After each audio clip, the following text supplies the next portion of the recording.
Radio Woodstock 100.1. Good afternoon. It's Jimmy Buff. It's Greg Gatine, and it's the Avett brothers at Mountain Jam. Welcome back.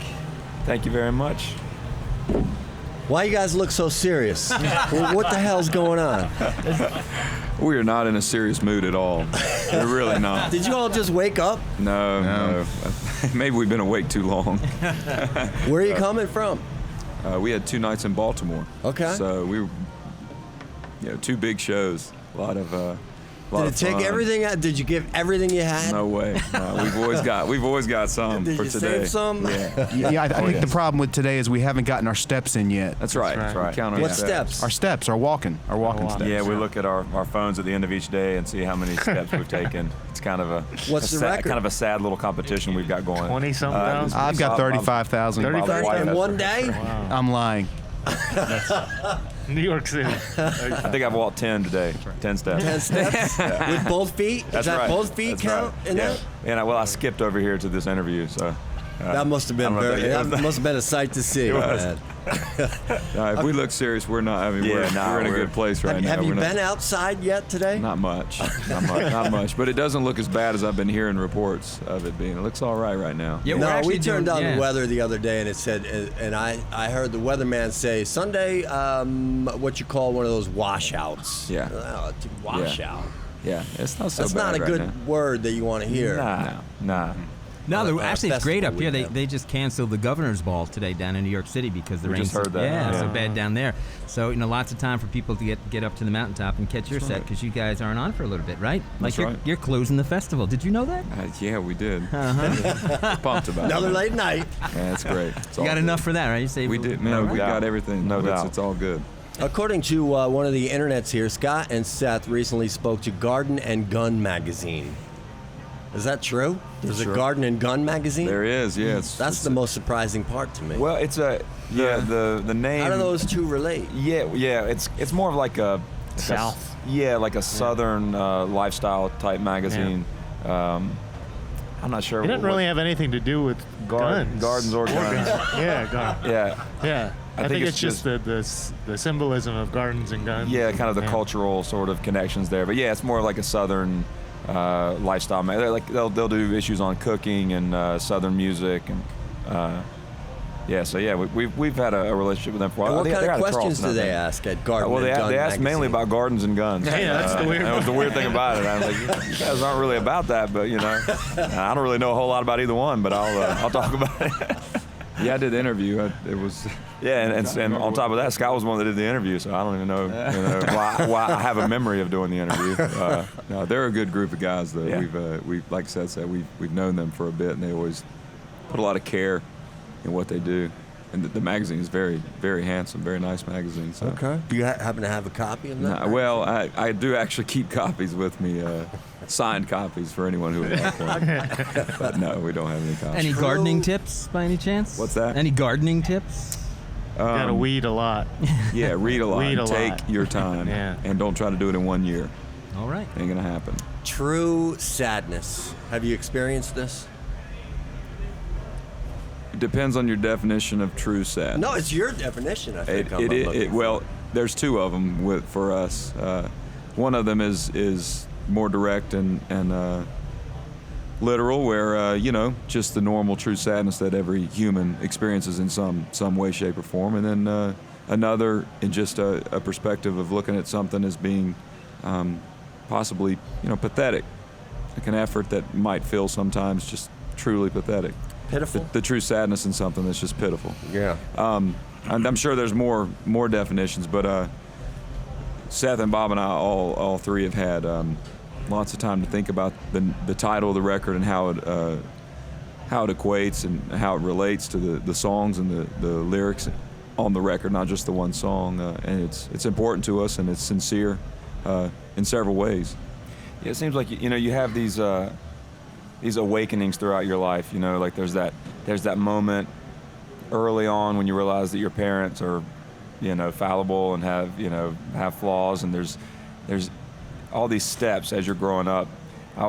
Thinking about the title of the record, I keep thinking about how you, like if you're fortunate enough to like survive your 20s, and really get into your life a little bit, you're gonna experience some big tragedy.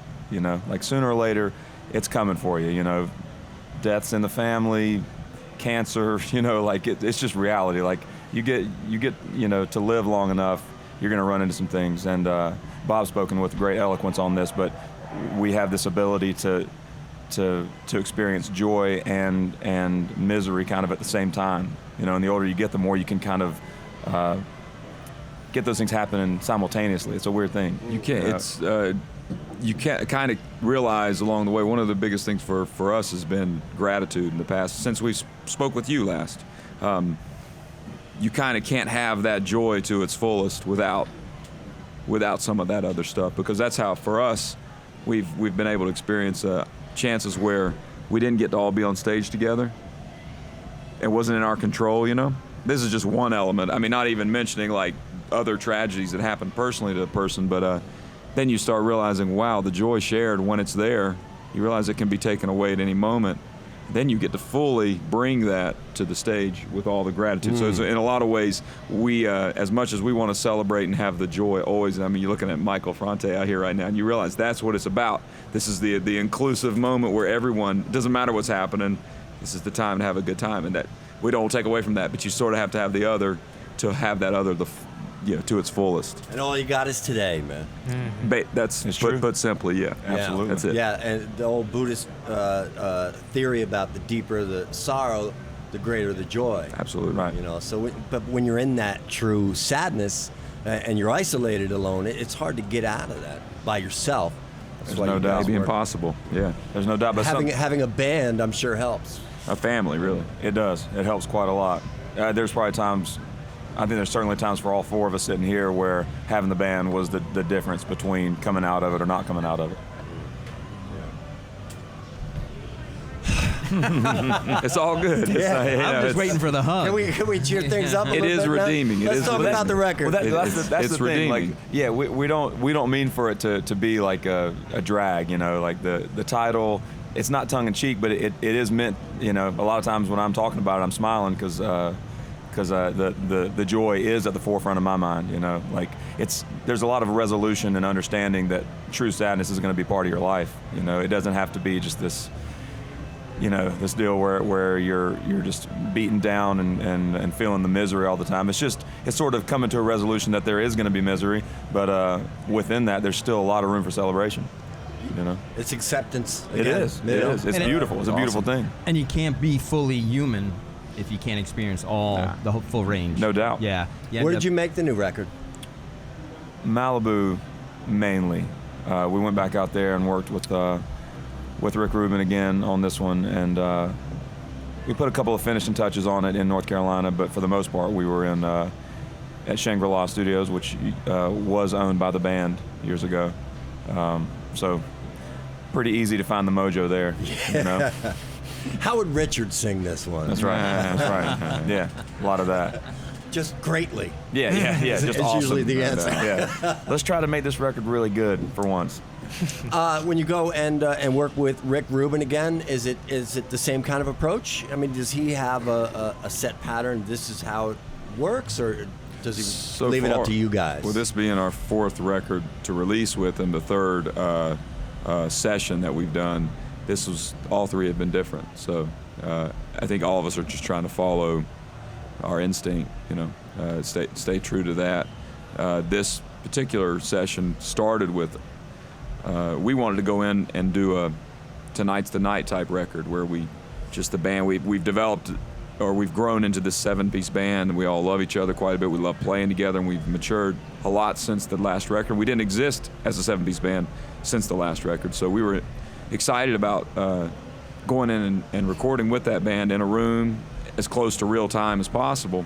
And when we got there, the first thing that Rick suggested was, what do you guys think about electronic remixes of all your songs and starting with a beat instead of a band?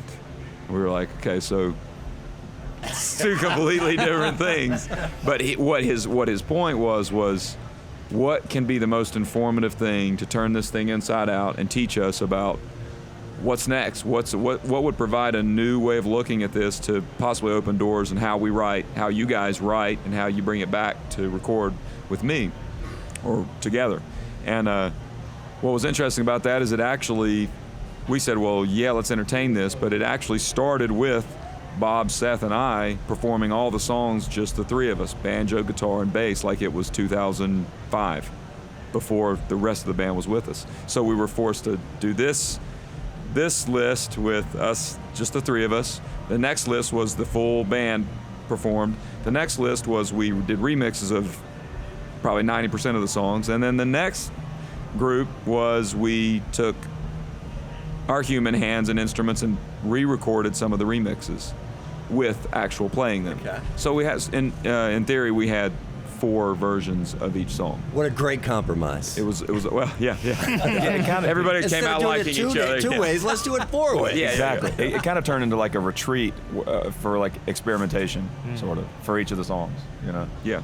That's kind of a big thing the last few years is band camp. A lot of folks are doing band camps. A lot of the older guys are coming in and bringing their audience in and just playing with them and doing songwriting sessions and stuff like that. It's pretty cool. I've read a little bit about that. Yeah. I saw one where That's for when you guys get Steve a lot Earle older, though. was, You're still way too young for Yeah, that. Steve Earle's is just about 3 weeks from now, just over Is that it? mountain. Man, wow. I read an awesome article about that. It seems really amazing and Yeah, really Camp helpful for Copper folks that calls it, want to write songs. Yeah. Yeah, Camp Copperhead is what he calls it. He likes fishing. He likes to fly fishing in this area, so he comes. What and about sets up. Muhammad Ali? Oh man, He's the greatest. You want to talk about Muhammad Ali? what hasn't been said? He's the greatest. Yeah. Okay. How about Prince? You want to talk about Prince? He's the greatest. Yeah, I wouldn't be. Want to talk about David Bowie? Yeah, he's the greatest. Let's talk about Merle Haggard. He's the greatest. Yeah. Really, all 4 of them, we wouldn't be what we are. We wouldn't do what we do because all just that whole entertainment. When we were kids, you were experiencing all that. I mean, watching the tune "Let's Go Crazy" with Prince when I was a kid. I mean, I was watching that going, I don't know what that is, but that's what I want to do. That's the best thing. I want to be that. I want to be just like him, whatever it is. I don't know what it is. Same thing about all of them, though. Yeah. You know, it's at different points in your life. Yeah. Did you ever meet Prince? No, we Guys? performed a festival with them in Gothenburg, Sweden. Yeah. Sweden? Yeah, in Sweden. Yeah, which was cool because it was it was the same size as Mountain Jam, you know. So for Prince, it was pretty, Right. smaller Intimate, venue, yeah. you know. Yeah. Yeah. So it was kind of amazing just to, after our set, go out and watch him perform. That was. He was riding his bicycle around in the backstage. Yeah. Nice. What kind of Kinda bike fun. was it? I can't remember. You see Prince, you don't look at the bicycle. You just look at Prince. That's You right. know? Was he counting his steps or anything? I don't know. I can't remember. I just remember he was glowing. Yeah. He had a special thing The new about record comes out in less than 2 weeks now. Yeah. Yeah, that's right. On the 17th, I think, is it? No, it's the 24th. Okay. 24th. So yeah, coming up though. Coming out on the 24th. So we've had the song "Ain't No Man" for a while. How many other songs are on it? We don't know anything about the other songs that are on it. Tell us. Is it 13 songs? 12 songs? On the record, Yeah.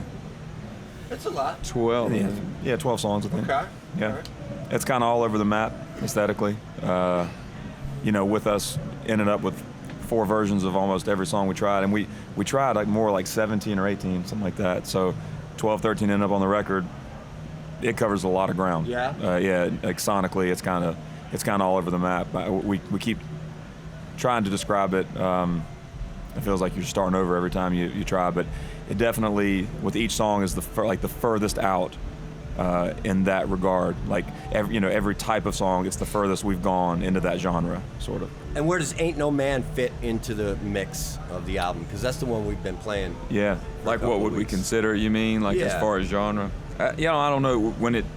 The first demo of it was a bit smoother than the sort of powerful approach that the recording ended up. And it was, I guess, sort of blues funky. Just this bass was just all about that boom, ba-da-ba-doom, ba-doom, ba-da-ba-da-ba-doom, ba-da-ba-da-ba-boom, boom, boom, ba-da-ba-doom. So that was the thing, and it was more like, ain't no man can save me, there ain't no man, kind of like that thing. And I kind of thought it would stay that smooth, but I think we just can't help but we don't know how to deliver any other way. But like, once we got everybody in the room clapping together, including Rick, and everybody's just stomping and doing this thing in Shangri-La, it's like, oh, this is just, the energy was good. So, but I think that was kind of a funky beat song is what it started as, but then it just becomes one of our tunes. And I think ultimately it's a busking song. it's a song that we could imagine the 7 of us standing on the street. Maybe we don't have any instruments, but we could clap and stomp and sing it. Cool. So I think that's the cool thing about that one is like when Scott brings a song to the table, or when he and I touch bass and he's like, oh, I'm working on this one, and he plays it for me. If he starts it with like an acoustic guitar in his hands, it generally flows into this world of like a really intimate song, a real personal song, but it often falls into kind of one category that feels very much like a Townes Van Zandt, real intimate conversation kind of song. But then there's this other side of Scott where he more or less is describing what a song could be like, and then he's just doing like, if it's really heavy, he's going to be like, oh yeah, at this point it's going to be like da da da da da da da or something like that, whatever's on his mind. And this one came out of him describing it, with just singing the sounds like that. And I think a lot of times those are really neat because they feel like they're coming straight out of his imagination, instead of being like filtered through like the limitations of, I know this chord, and I know this chord, and I know this chord. Yeah, the big limitation. The major limitations of Scott's guitar playing. That's right. This was meant to be a compliment, but it's cool because it's like an unfiltered piece of his imagination in terms of the riff and all that. Did any of the songs come out like Tonight's the Night or something like the band? Yeah, I think so. I know a couple of the outtakes did. A few of the songs on the record are like that, like Mama I Don't Believe, No Hard Feelings.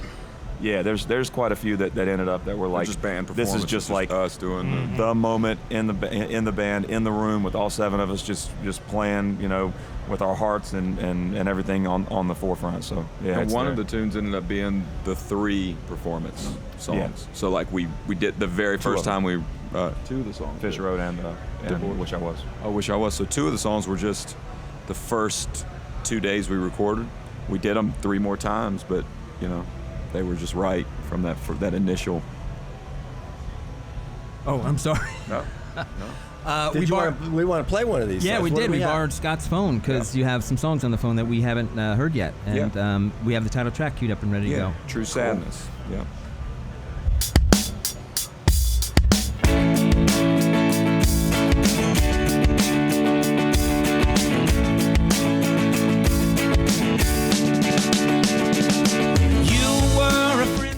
My new Radio favorite Woodstock song in the whole world. 100.1. Peel off the layers, man. Just on first listen, that's overwhelming. There's a lot going on in that song. Cool. I mean, there's many, many things happening. Starting with that bass. I mean, yeah.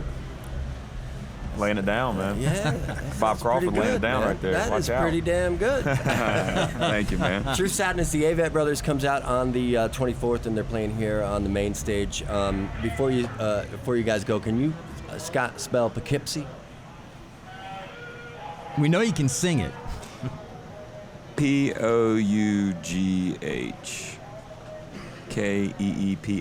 Whoa! Yeah. You're gonna end up in the Poughkeepsie Journal tomorrow for being able to spell that. That's what I'm talking about. Sign that boy up for scripts. And I have one That's question. right there. A few years ago, you wrote in a song, "Your life doesn't change by the man that's elected." You still sticking with that? All right. Depends on who you're asking, but yeah, I am. Yeah, I am. I'm not going to let them change me. All right. Amen. Let's leave folks with Ain't No Man. So Avett Brothers, we're looking forward to. We listen to music, we weep and we wail. The joyous times, and the saddest times. Weddings and funerals. Yeah. And you write the songs that hopefully that can be played at both. Or the things that. I would also say there's a resurgence of that in some ways. There's a way that there's so many storytellers that are becoming more aware of that gift they have, and being able to come into this kind of a scene and share those stories. It is kind of